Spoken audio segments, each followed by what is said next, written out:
We are Royal Family Farming with our family. We have lots of family that's involved with Royal Family Farming. We have our sisters help out in places. We have brother-in-laws that come in and help out. And then you have the three brothers that kind of help run things as well. And then our dad's still heavily involved in consulting and helping us in all of our different businesses just from his experiences.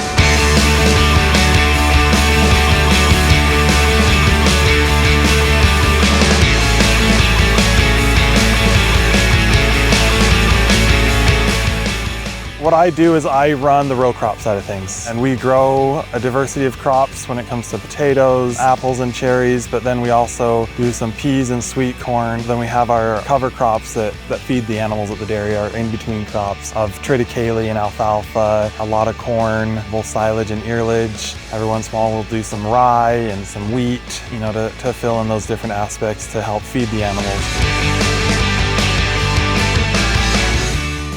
Our Grandpa Wells moved here and Grandma L'Oreal moved here. My mom's parents both moved here back in the late 40s, early 50s when the water came into this valley. And since then, our families have grown. We've been growing and developing and diversifying as more and more kids move back. And so with the family diversity, with the family growth, has to come the farm growth. Generationally, my dad started in the potatoes, and then in the corners of these pivot irrigations, we started planting the apples and the cherries in the corners of those irrigation pivots. And then it was only about 10 or 15 years ago when we really decided that ruminants needed to be a part of the system in order for us not just to grow, but to diversify and to be able to grow more sustainably, more resilient. And so we did. We intentionally bought a dairy so that we could grow more intentional cover crops, and that's when my role has morphed into, is running those cattle on the dairy side. We've since moved into a beef operation, just some more ruminants that can maybe travel to the fields a little bit better versus the dairy where those ruminants got to stay home, so they contribute, their manure contributes to the compost a little bit more directly, whereas the beef operation is a little bit more traveling.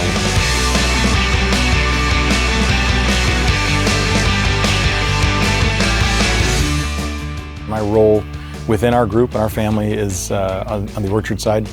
We have roughly 500 acres of apples and cherries, and then we pack not only our families but a number of local families apples and cherries throughout the season, so that keeps me pretty busy. Our family grows Cosmic Crisp and Honey Crisp, Galas and Goldens, some Fuji still, and still have a couple acres of Red Delicious. Boy, our apples get shipped around the world.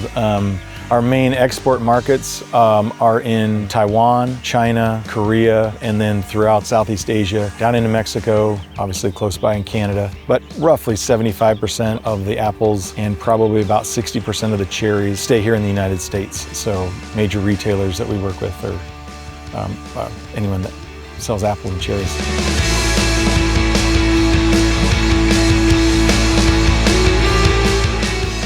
In the wintertime, we prune the trees when they're dormant, and then in the springtime, early spring, we'll thin them and get the right counts on the trees. And then throughout the year, we're making sure we're tracking and making sure that the pests are under control. We take care of that all the way until up to harvest, and then we harvest them. And then we'll store them, Double Diamond, we'll store them in controlled atmosphere throughout the year and pack apples all year round.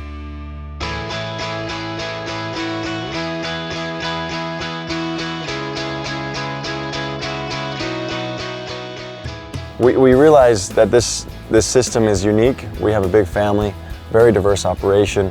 It's very fun to connect personally, but then to connect our businesses to try to thrive. And then it's really fun to make sure that we are interacting with people often and telling that story and telling what we're doing and the journey we're on. And so we started a restaurant called The Ranch just a year ago now to try to have a place where we could break bread with people. So it's been fun to have that place where we can gather.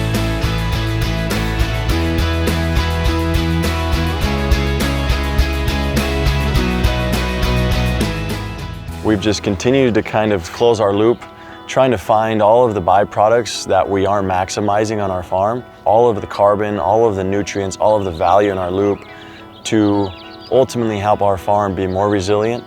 And then we can work with Valley Ag in a little bit different way to help us maximize our crop We want to be able to make sure that our loop is being utilized to the max degree, and then Valley Ag helps us take it to the next level.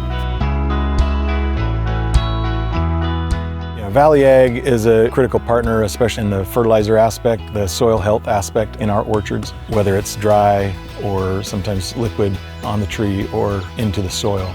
Valley Ag's been a critical partner in helping us make sure we maintain the right nutrient levels in our soil to keep our trees healthy. As the row crop side of things, that's who I rely on the most in our operation is a good agronomist, and that's what Valley Ag brings to the table, is our agronomy side of things. I don't think we could do it without our Valley Ag agronomist, Kyle. There's no way that I could survive as a farmer. He's a massive, huge part of our operation. We rely on him a ton. You can tell how much he cares, and Valley Ag cares about our operation, and having Valley Ag be our partners and team as we grow these crops is really important.